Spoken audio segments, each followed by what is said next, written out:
Bienvenue à toutes et à tous. Notre atelier s'intitule donc La voie de la pleine présence.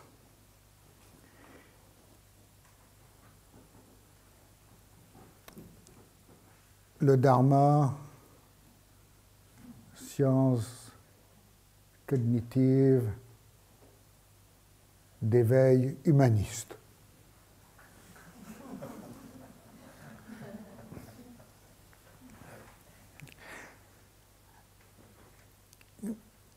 J'aimerais que nous partagions notre temps entre un exposé, un moment d'expérience et un moment d'échange.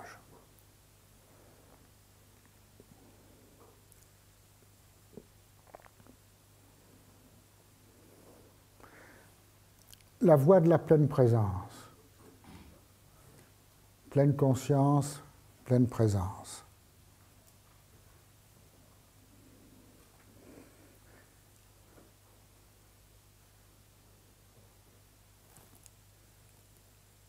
Un humanisme opératif, transformatif, naturel,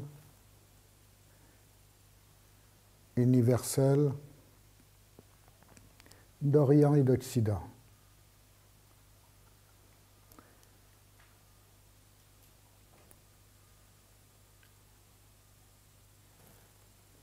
L'humanisme,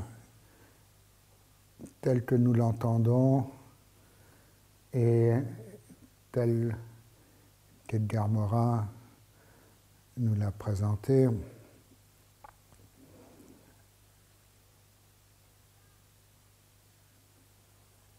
se propose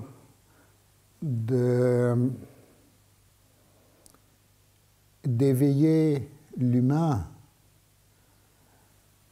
à sa dimension essentielle.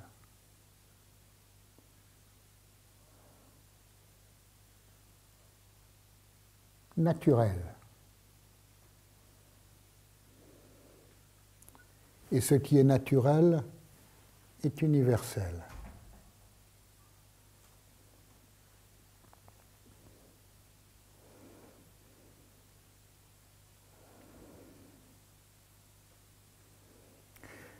Dans la rencontre d'humanisme d'Occident et d'Orient, d'Orient et d'Occident, l'apport de l'Orient est d'avoir gardé une méthodologie expérimentale, expérientielle,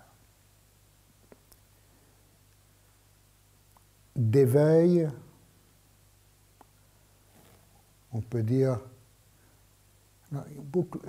éveil est un mot susceptible de beaucoup de déclinaisons. D'éveil de la personne, d'éveil de l'être, d'éveil des sens, d'éveil de la conscience, d'éveil de l'intelligence, d'éveil de l'illusion, d'éveil et de réalisation. La réalisation consistant à réaliser la réalité.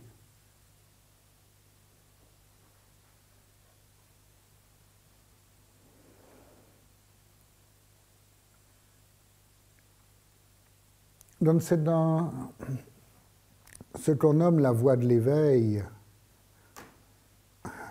ce que l'on nomme la voie de la pleine conscience, pleine présence,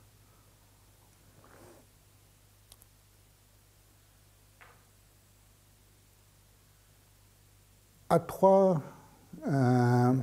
volets ou dimensions complémentaires que j'ai mentionné tout à l'heure. La pleine conscience, la pleine présence et la pleine intelligence.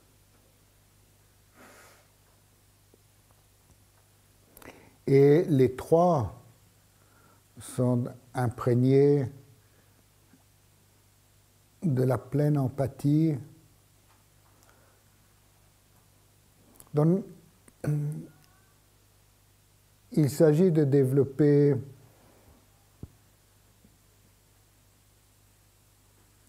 la pleine conscience qui est une présence attentive et vigilante, la pleine présence qui a une dimension aussi d'ouverture, d'ouverture de l'esprit, de l'ouverture du cœur, et la pleine intelligence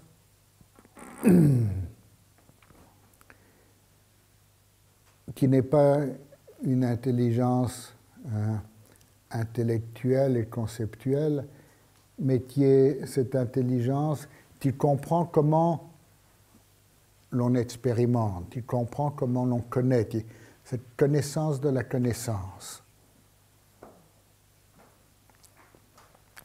Et dans les trois, pleine conscience, pleine présence et pleine intelligence, il y a une pleine empathie, une dimension d'empathie.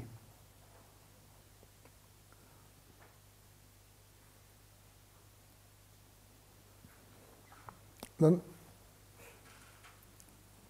ceci est un premier cadre et schème. Tout à l'heure, dans la présentation, je suis parti du modèle de la conscience.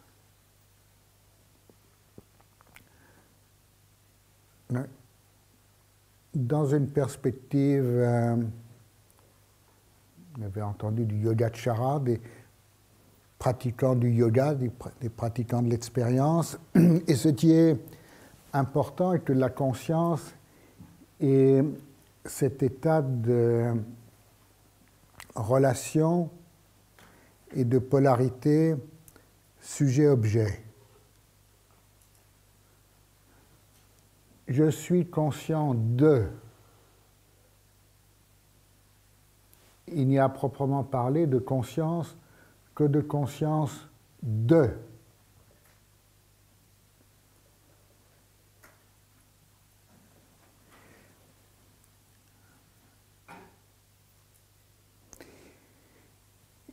La conscience, notre état habituel, peut être plus ou moins dense, plus ou moins polarisé. Et cette notion de polarisation et de polarité est très importante. Si l'on est complètement polarisé, à la limite, on se cogne la tête contre le mur de ses projections. Il y a un nouveau smiley. Je sais pas si... on se cogne.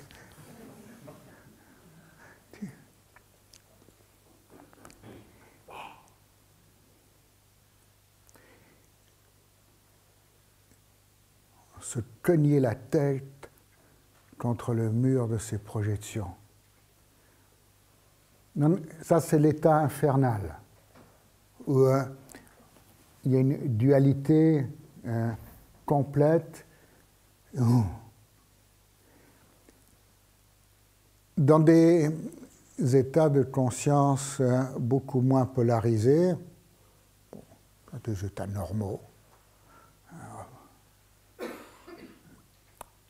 et il y a des états de moindre polarité, de moindre saisie et de plus grande ouverture. Lorsque l'on est, par exemple, dans la contemplation d'un coucher de soleil,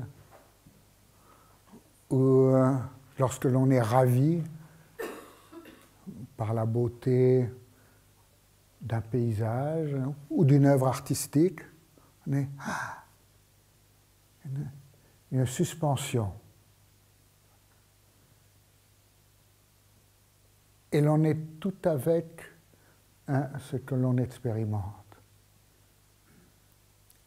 Il y a une participation. On peut parler de participation, on peut parler de communion, on peut parler d'état de moindre dualité, on peut parler d'un état de plus grande empathie. Tous ces termes que l'on emploie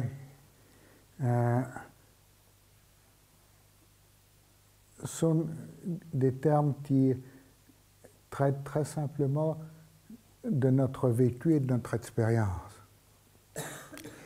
Et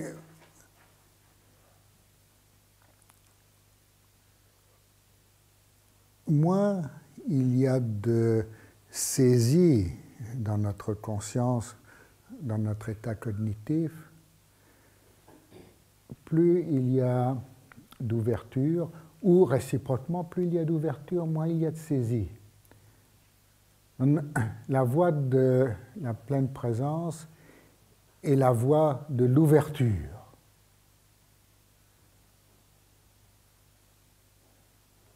Un point très important. Ouverture sensorielle, ouverture de l'expérience, ouverture de l'esprit, ouverture du mental, ouverture du cœur,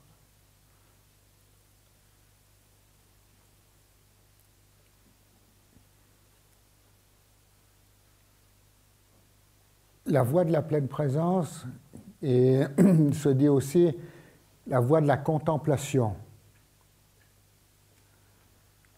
Alors, tout ça, tous les termes sont piégés. Et ce qui est important, c'est de relier des mots à une expérience. Ou, à l'inverse, de trouver les mots pour le dire, de trouver les mots pour dire son expérience. La contemplation, c'est la nu-vision. Tout à l'heure, Claire Petit-Mangène nous parlait de la contemplation d'une fleur jaune. La nu-vision. Voir nûment, voir sans jugement, sans interprétation, tout simplement, dans la nudité de l'expérience toute simple. Nu-vision est un terme d'Orient et d'Occident. En tibétain, on dit cherton. Nu-vision est aussi un terme qui fut utilisé par les Grecs antiques. Pierre Hadot, un grand helléniste, a écrit sur la nu-vision.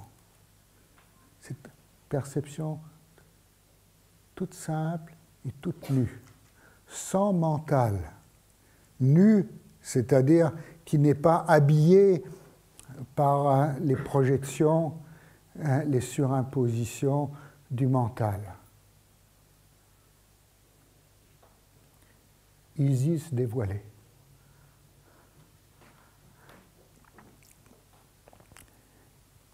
Dans la vision ou l'expérience nue est celle de la pleine présence. On apprend à expérimenter l'instant présent sans recouvrir celui-ci de jugement, de surimposition, de concepts, juste tel quel. brut et cru.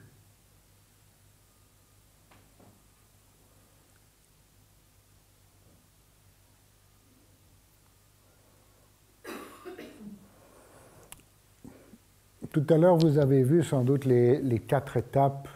Je ne sais pas si vous avez vu, parce que le projecteur a marché, tout ci, tout ça. Les 4 étapes de la structuration de la conscience.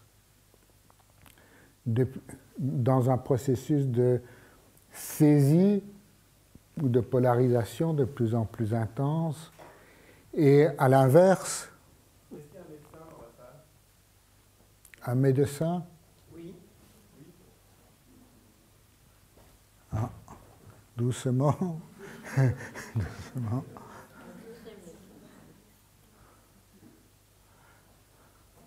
Merci.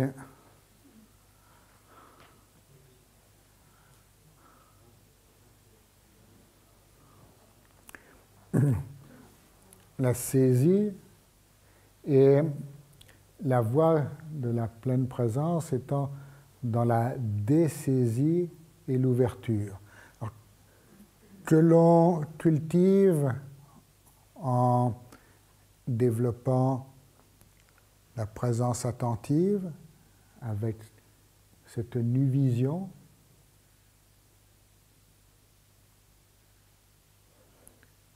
présence ouverte, et la présence empathique.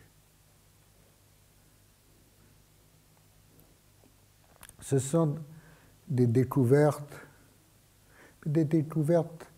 d'expériences très simples. Ce qui, par contre, est difficile, c'est de les intégrer. L'intégration consistant en l'apprentissage, l'entraînement, qui nous fait revenir à l'expérience de présence attentive, ouverte et empathique. Y revenir chaque fois que l'on s'en est distrait, chaque fois que le mental nous a captés et nous a emmenés dans ses fantaisies, dans ses fantasmes, dans ses bla bla bla bla bla bla bla. De revenir à la sensation.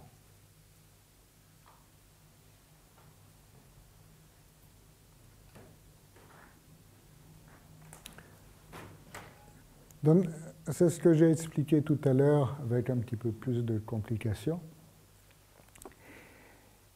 Est-ce que ceci déjà se comprend? Est-ce qu'il y a des remarques, des observations ou des questions à ce point, avant que nous continuions? Justement, Madame Petit-Mangin parlait de la phénoménologie de la saisie. Oui. Et ma question, c'est de savoir comment cela s'intègre dans la méditation, justement, cette intelligence des micro-événements qui interviennent dans le processus. Vous parlez de 12 liens d'interdépendance, il me semble avant. Comment est-ce que cela s'intègre avec une méditation de pleine présence ou de pleine conscience?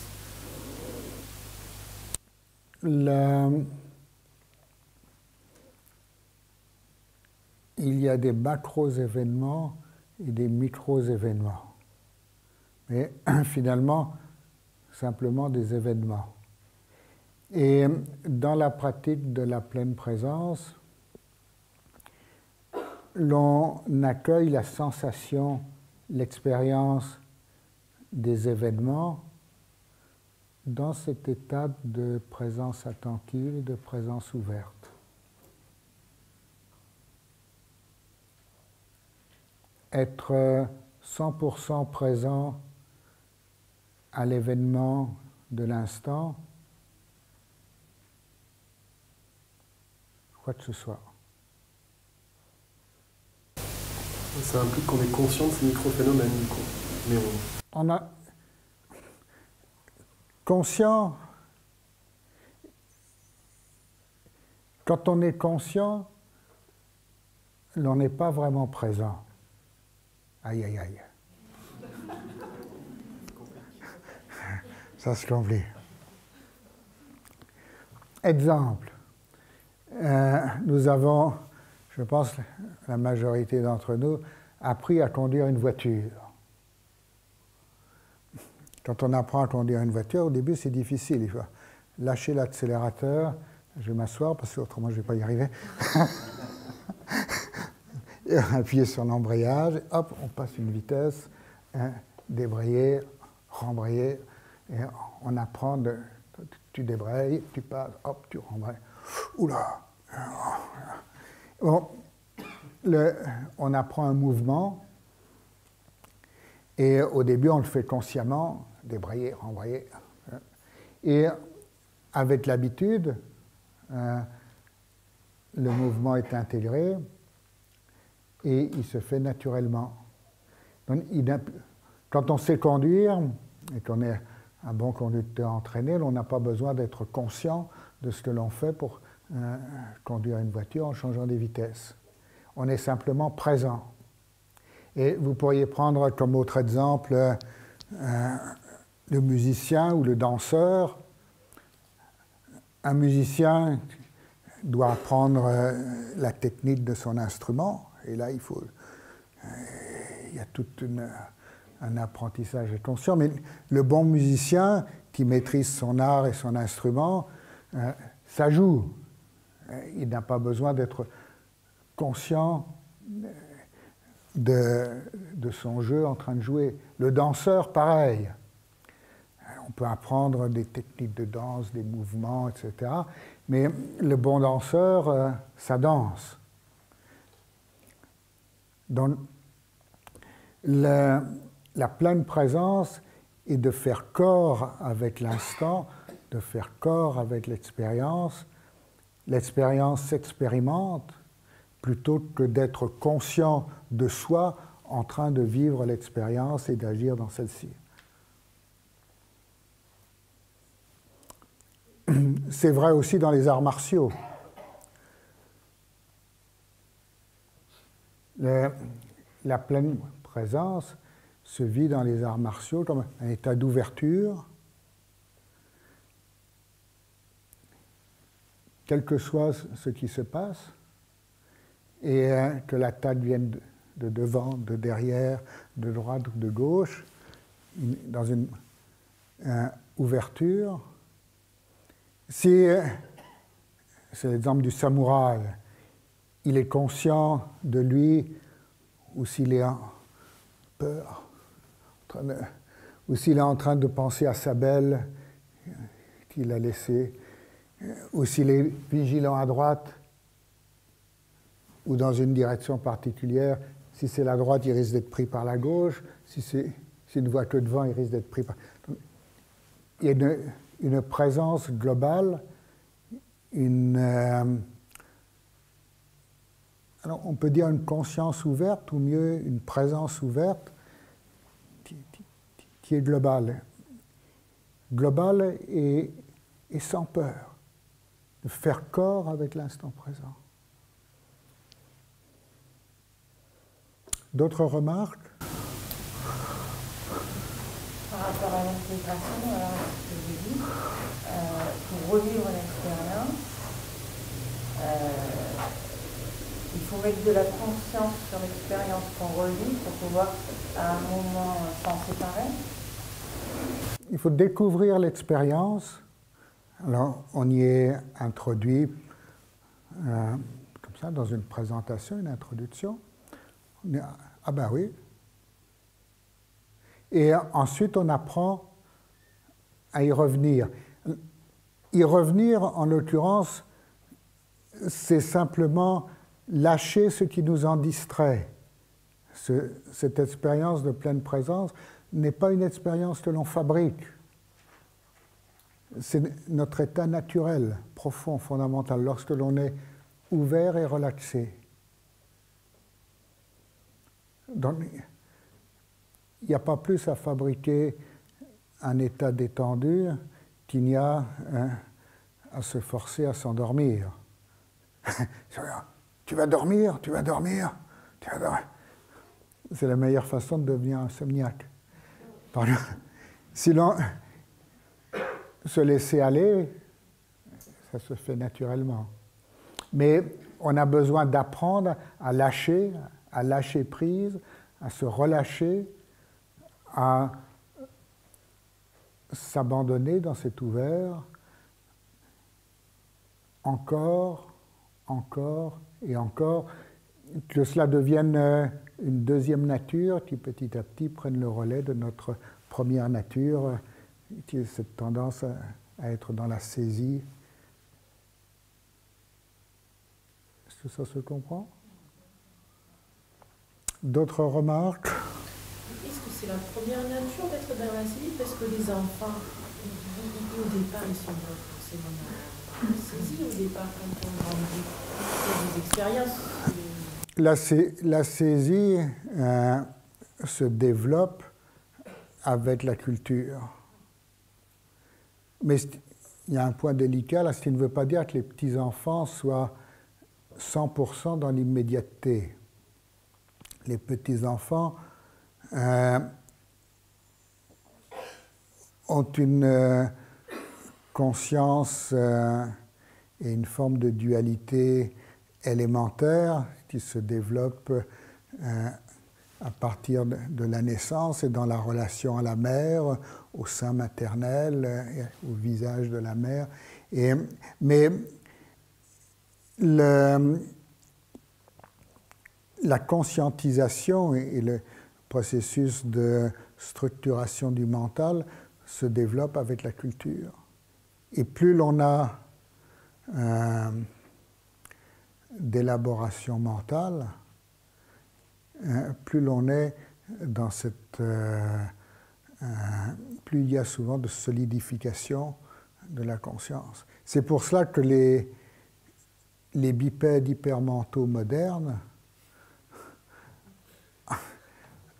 sont très dans la dualité. Ils se sont, dans leur mental, exilés de la nature, de notre nature. La nature et notre nature n'étant pas vraiment différents. Et toute la pratique, alors, en l'occurrence ici de la pleine présence, de la pleine conscience, mais on pourrait dire toutes les pratiques spirituelles, si on utilise ce terme, telles qu'elles soient, sont, pour autant que ce soit des pratiques authentiques, des façons de réintégrer cet état initial, cette expérience première,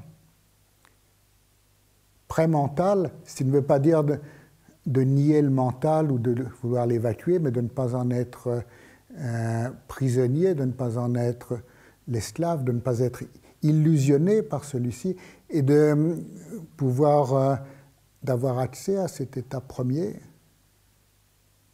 adamique, comme on dit aussi, adamique, adamantin, préconceptuel.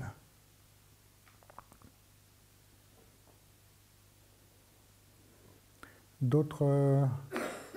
Monsieur? Oui, sur une catégorie un peu particulière de bipèdes, c'est hypermentaux du début du XXe siècle, qui étaient des poètes européens, qui étaient sans se le donner, mais dont le mot d'ordre a été finalement d'apprendre à voir. Et avec cette idée que ça résonne très étonnamment avec cette tentative de suspension du jugement pour apprendre à voir à travers, autrement, au-delà, etc. Et que ce que vous dites là, le sentiment que ces gens-là, cette poésie très urbaine du début du XXe siècle, donc en plein air moderne industriel, ont été une espèce d'alerte, de posséder des espèces de sentinelles comme ça qui ont senti, qui ont été connectés à ça. C'est possible, je ne suis pas sûr exactement de ce dont vous parlez, mais il y a dans l'état poétique, au sens où on a plusieurs fois parlé de Edgar Morin, cette dimension d'ouverture, d'émerveillement, de réceptivité de simples sensations sans jugement,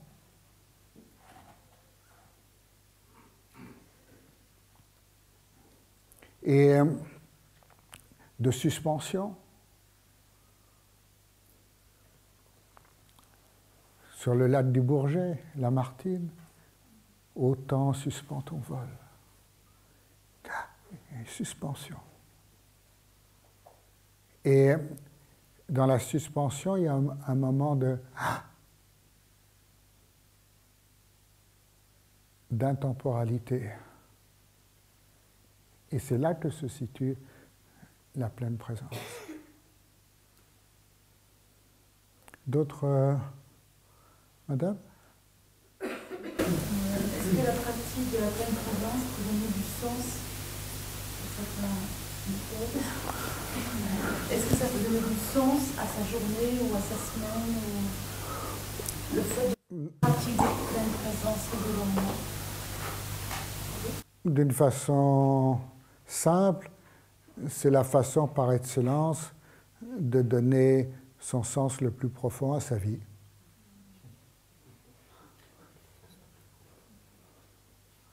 Et d'accéder à la forme d'intelligence, de compassion et d'être la plus profonde et la plus authentique et la plus naturelle qui soit.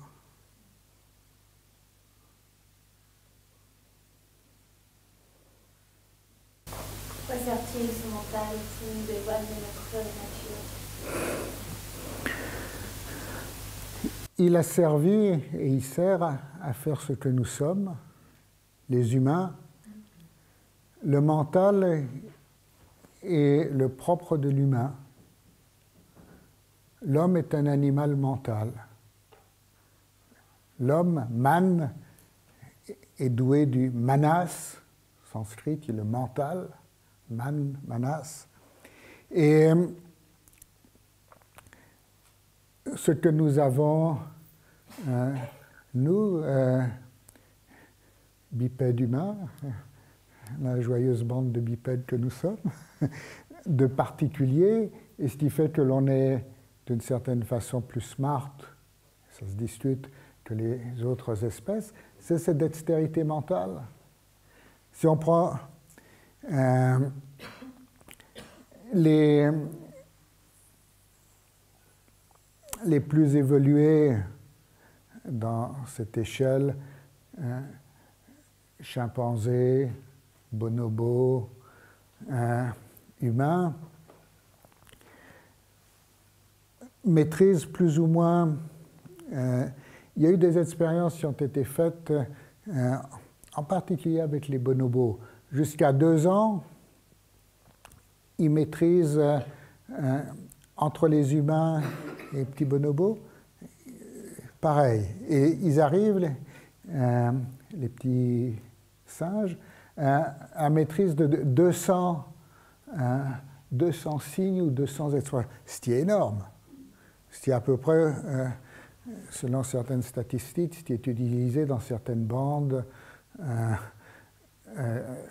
de zones. J'entends de bandes humaines. 200 signes, 200 termes.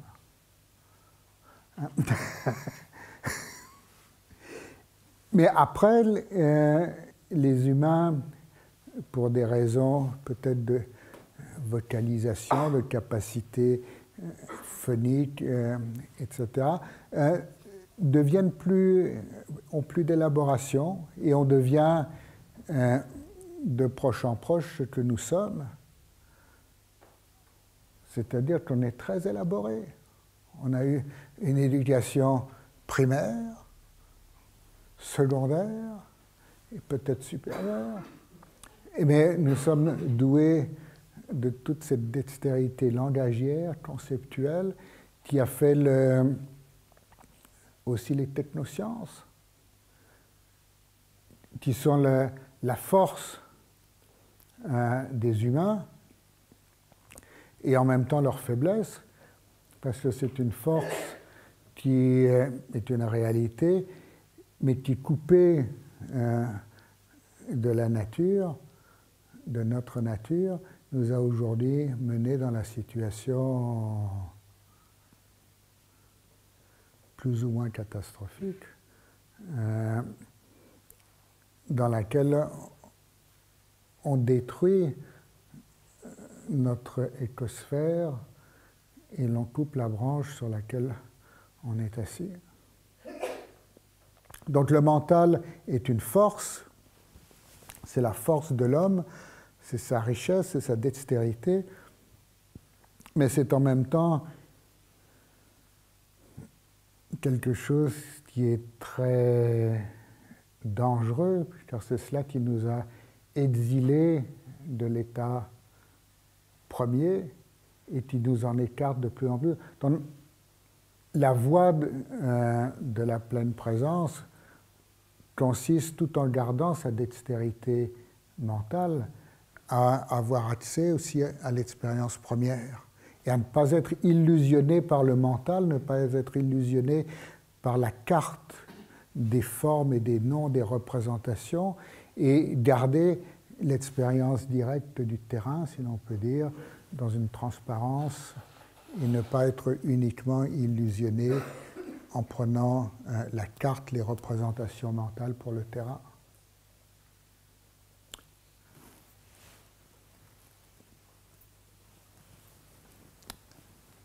Un petit moment d'expérience.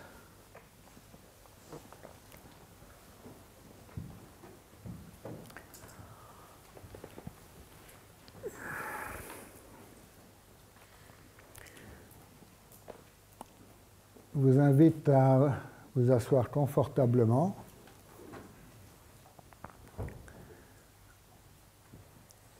Être bien assis. Si vous êtes sur une chaise avec les pieds bien au sol, vous pouvez vous étirer un petit peu pour vous mettre à l'aise, vous détendre, délier votre corps. Un petit exercice félin d'étirement.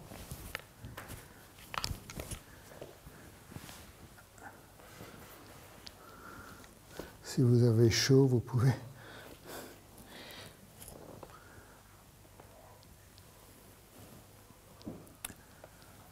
voilà, une fois qu'on a bien délié son corps, dénoué, de se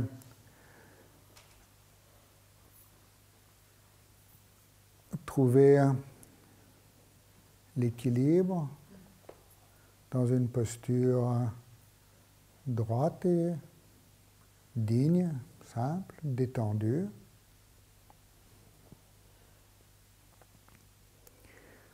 Et dans cette posture, je vous invite à simplement sentir notre corps, à entrer dans la sensation du corps.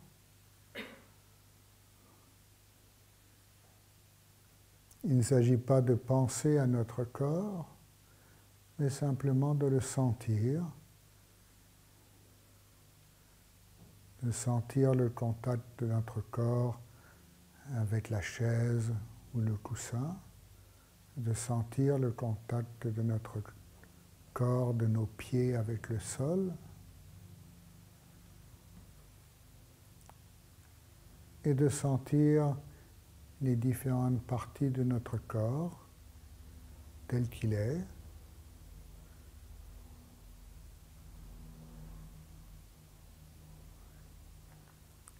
De sentir notre corps globalement,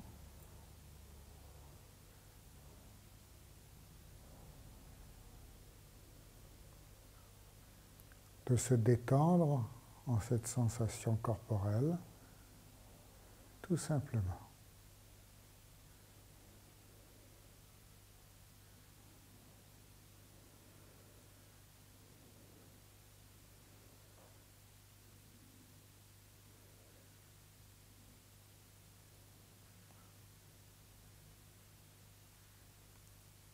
Si ainsi l'on fait corps avec son corps,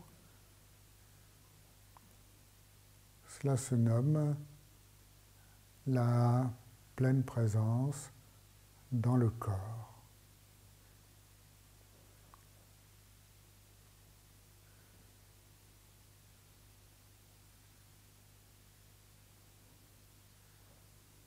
Et dans cette sensation du corps, de remarquer que ça respire. Notre corps respire. On peut sentir le mouvement de la respiration dans les petits mouvements abdominaux ou dans le léger souffle qui passe dans nos narines.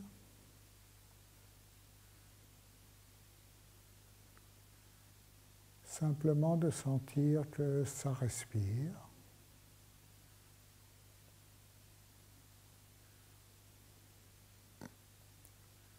Rien de particulier. Il ne s'agit pas de respirer comme ceci ou comme cela, mais simplement de sentir, d'être dans la sensation du souffle tel qu'il va et vient.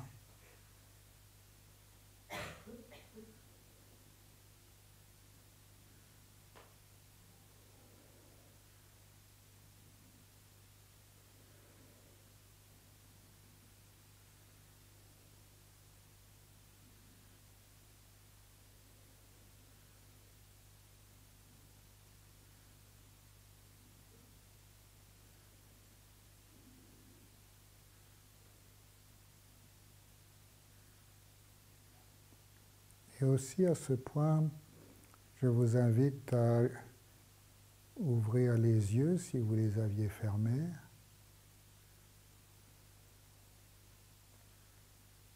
Et à rester les yeux ouverts dans un regard détendu. Si l'on laisse ses yeux détendus sans se fixer sur quelque chose, l'on a naturellement une vision large. Nous sommes dans une disposition circulaire, et si nous avons cette vision large, nous avons d'une façon diffuse, certes, mais réelle, la vision du cercle que nous sommes ici. Nous voyons l'ensemble de ce cercle. On peut aussi mettre ses mains à droite et à gauche et les bouger légèrement et voir que l'on discerne en même temps sa main droite et sa main gauche. Ça marche très bien avec les petits-enfants, 8 ans.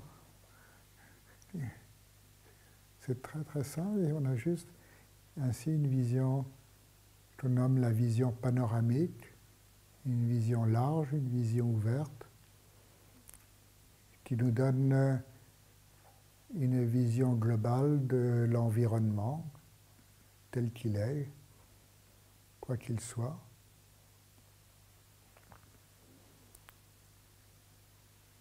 Et l'on se détend dans cette vision large, l'on se détend dans cette vision panoramique.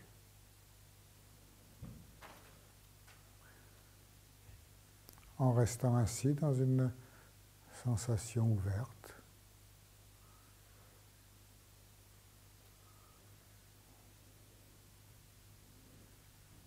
Il y a la sensation de son corps, la sensation corporelle, la sensation du souffle et la sensation de l'environnement.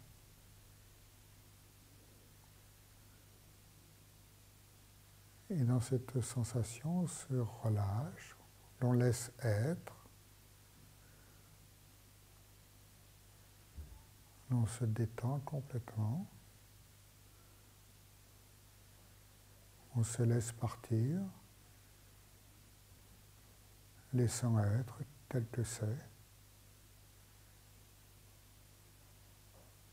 tout simplement.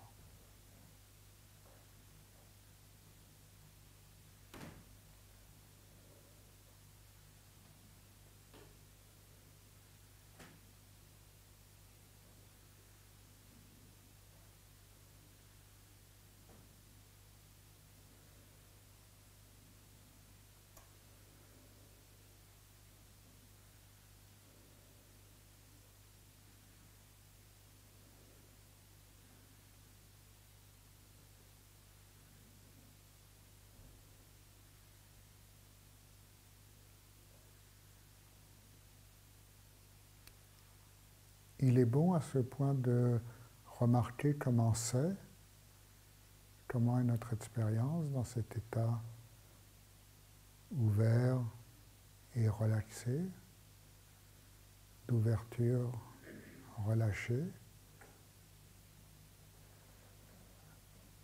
dans la pleine expérience sensorielle du corps, du souffle et de l'environnement.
Très bien.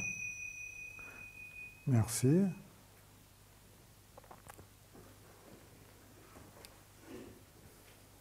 Comment ça va? Petit retour d'expérience. Je vous dis d'observer comment c'est. Comment était-ce? Comment est-ce? Qu'avez-vous observé, remarqué?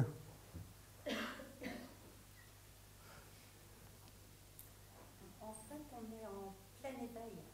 En pleine? En plein éveil. On est vraiment complètement là, complètement disponible, complètement pour pouvoir aller, pour pouvoir avancer. Voilà ce que je sens. Il y a un éveil sensoriel, oui. Oui, mais de tout, en fait. Global. Oui. Très bien, oui. Oui, oui. D'autres observations? Madame? Pour moi, il a été plus facile dans les yeux fermés de me concentrer sur mon corps et ma respiration, dans les yeux ouverts plutôt sur l'environnement. Oui. J'ai constaté une différence les yeux fermés et les yeux ouverts.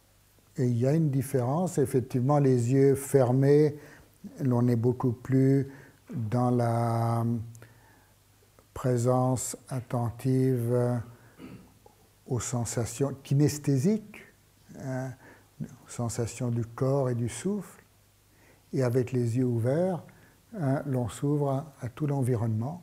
Il y a une ouverture sensorielle globale. Et on commence par la pleine présence au corps et au souffle. Et à ce moment-là, il est possible de fermer les yeux. C'est bien, mais la pleine présence ne consiste pas à rester comme ça, les yeux fermés. On vit les yeux ouverts et d'avoir justement une pleine présence ouverte, les yeux et tous les sens ouverts, tous les sens en éveil. Madame? Moi, j'ai trouvé agréable d'ouvrir les yeux, parce que je trouve que moi, personnellement, j'avais moins de pensées. Ça m'a aidé à avoir moins de pensées. Par rapport quand je ferme les yeux, je trouve que je suis plus envahie par les pensées, et là, je les sens avec les pensées. C'était plus agréable. Si l'on est dans cet état d'ouverture et de regard panoramique, il y a moins de pensées. Pourquoi? Parce qu'il y a moins de saisie et que la pensée se nourrit de la saisie, de l'investissement que l'on met dedans. Plus l'on s'investit dans les pensées, plus l'on entretient celles-ci et leur suivi.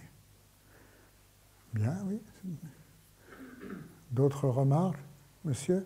Je ne sais pas si c'est une impression, j'ai l'impression que mon corps Et plus? C'est possible. Alors c'est pas que vous ayez pris du poids, rassurez-vous, mais on peut effectivement avoir une sensation plus spacieuse. Oui. D'autres observations? Non? Oui, les yeux ouverts m'amenaient à agrandir un champ de perception et de conscience. Donc le temps, le torrent, enfin le loin, et aussi les yeux fermés, j'avais cette perception avec les yeux fermés. C'est possible aussi. Oui. Mais le fait d'avoir les yeux ouverts avec le regard panoramique amène ou favorise une ouverture sensorielle, une ouverture des sens. En fait, l'interrogation, c'est les yeux fermés et à cette perception. C'est possible. Et si vous réussissez à vous endormir comme ça, c'est très bien. Mais avec les yeux fermés, on a tendance à plonger. D'autres remarques, monsieur? Un sentiment de détente. Oui. Aussi un début de partir En en torpeur. torpeur. Ouais, c'est-à-dire de partir tellement détendu, même avec les yeux ouverts, que ça peut aller très vite en fait. Là, je me suis rendu compte. Et vous étiez certains, j'ai vu certains qui ont un peu même piqué du nez. Et ils ont été repérés, il ne faut pas croire.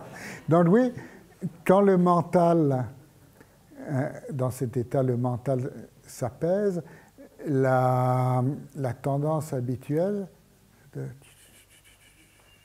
la torpeur, opacité, et puis après on plonge. Donc, c'est pourquoi on garde une posture, je vous avais dit, une posture digne, droite, il ne faut pas s'avachir, maintenir un certain tonus, et le fait de garder les yeux ouverts garde une clarté, et si l'on peut en quelque sorte se relaxer, se laisser aller et s'endormir ou même s'évanouir les yeux tout ouverts, très bien, il n'y a pas de torpeur. Et il y a une sorte d'évanouissement dans la clarté. Madame? Ce qui me paraît difficile, c'est la superposition des trois sensations, puisqu'on procède par étapes. Oui. Et il me semble que les moments furtifs où j'arrive à cette superposition, et est-ce que c'est pas à ce moment-là justement qu'on parvient aussi à l'absence de pensée? On est vraiment dans les trois sensations. Les trois sensations. Le corps, le souffle et l'ouverture. Parce qu'on procède par étapes, mais on essaye de garder ces trois sensations. On procède par étapes et elles restent toutes les trois si on n'essaye pas de les garder. Si vous essayez de garder la sensation corporelle, vous n'aurez pas en même temps celle du souffle ou celle de l'environnement. Quelle que soit celle que vous essayez de garder, vous êtes orienté vers celle-ci et du coup, vous perdez les deux autres. Par contre, si vous restez simplement dans une sensation globale, elles sont là toutes les trois ensemble naturellement, sans que vous soyez là pour être attentive à l'une ou l'autre particulièrement. Oui, oui, mais c'est là l'entraînement. Je n'ai pas dit que c'est l'entraînement de toute une vie, au moins. D'autres remarques, Madame? Sur la vision panoramique, j'ai une vision floue qui apparaît et j'ai l'impression d'avoir un abaissement de mon tonus cérébral. Du coup, je me demandais si ce n'était pas un paradoxe avec la pleine conscience, une présence et cet abaissement. Il y a une vision floue, c'est normal, il peut même y avoir différentes variations chromatiques dans notre champ visuel, plein de choses. On laisse faire.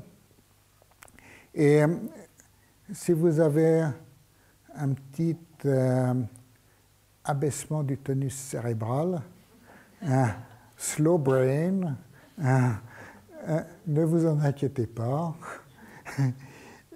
Laissez se ralentir et laissez se détendre. N'ayez pas peur de perdre votre intelligence. Et au contraire, dans un moins de tension cérébrale se développe un plus d'intelligence intuitive, au sens où on a parlé Claire Petit-Mangin. D'autres remarques, monsieur? Ouais, le mental a vraiment une force plus que puissante, puisque quand on commence à être plus présent, c'est rare de rester dans cet état quand même quelques secondes, même sans se saisir d'une pensée qui passe. Elle a quand même, je trouve, un certain poids qui fait qu'elle sort de cet état, et qu'après il faut y revenir sans que ça soit vraiment... c'est quelque chose de très courant en tout cas, c'est très difficile de faire l'expérience d'une présence pendant plus de 3-4 secondes, je dirais, en tout cas. Mais excellent, 3-4 secondes. Dans les temps anciens, on disait le temps de l'écoulement du pis d'une vache. Bon, je dois avouer que je n'ai pas de pratique de l'attrait des vaches à lancer. Mais c'est une seconde et demie, peut-être 2 secondes, je ne sais pas. Ça fait combien de temps l'écoulement? Qu'est-ce qui a pratiqué ça? Georges, vous pouvez nous dire? Ah, plus. Voilà.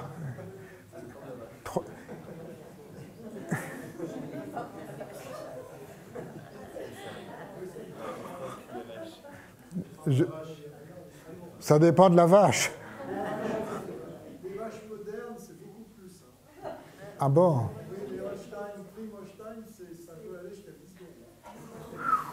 Mais les vaches savoyardes anciennes. Qu'on avait ici, c'est 3-4 secondes. Georges est un ancien du lieu. Georges est notre bon maire. Il est monsieur le maire d'Arvillard aussi, donc il a une expérience de première main, c'est le cas de le dire. Donc, être présent 2, 3, 4 secondes. Et c'est vrai que tout de suite, l'habitude du mental reprend et on est reparti. Et l'entraînement consiste à revenir, à décrocher et à revenir dans de brefs instants fréquemment répétés. Madame? D'abord, je voulais vous remercier parce que c'était une expérience nouvelle pour moi d'avoir les yeux ouverts. Et je me demandais si ces moments de suspension, de pleine présence, c'était pas comme c'est un cadeau, c'est pas quelque chose, c'est quelque chose qui arrive sans qu'on cherche. Et moi, j'ai eu l'impression que c'est le moment où je me suis aperçue que j'étais probablement dans cette présence, qu'elle s'est arrêtée, parce que je prenais conscience que j'y étais. Ça s'arrête quand on prend conscience que l'on y est et que l'on s'auto-observe. Mais c'est cadeau, comme vous dites. Et c'est la pratique de la pleine présence, c'est se faire ce cadeau, c'est se faire du bien et se faire plaisir ainsi même. Donc c'est pas du tout quelque chose de contraignant et de laborieux, mais c'est bon. D'autres remarques, monsieur? Oui, la mienne rejoint un peu ce qu'il disait tout à l'heure sur cette tendance à s'endormir. Du coup, je ne comprends pas cette notion de pleine présence. Quand on s'endort, on va vers l'absence. On quitte le monde aussi. On est moins conscient de ce qui nous entoure. On perd la clarté. C'est qu'on est allé, on va peut-être trop loin dans cet abandon. Il y a un niveau où il faut qu'on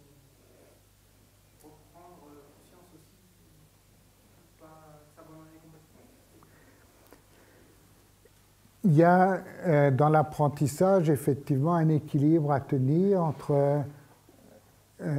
il faut trouver l'harmonie entre trop de tension ou trop de détente. Trop de tension, il y a de l'agitation.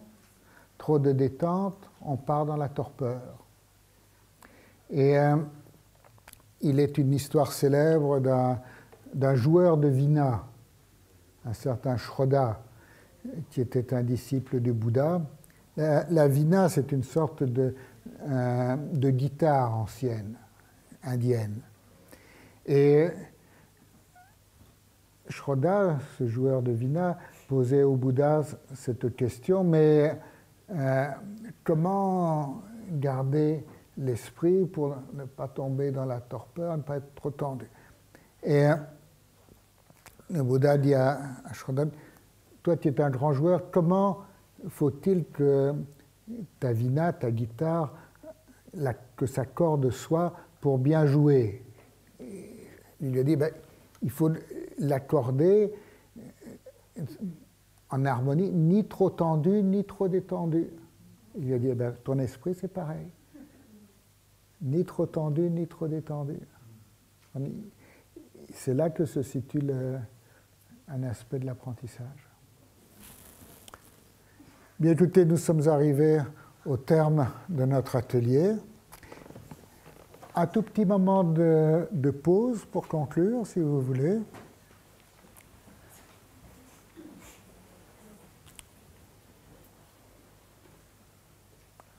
Présence attentive.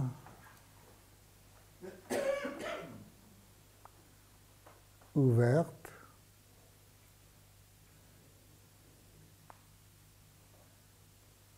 Et détendue.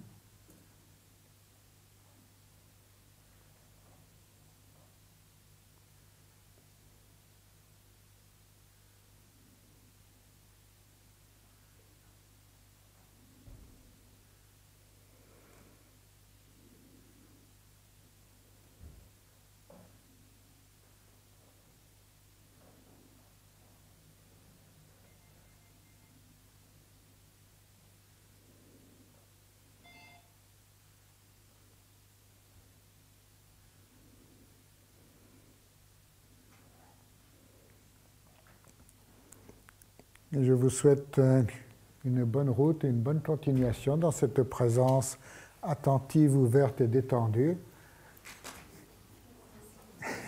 Bonne soirée.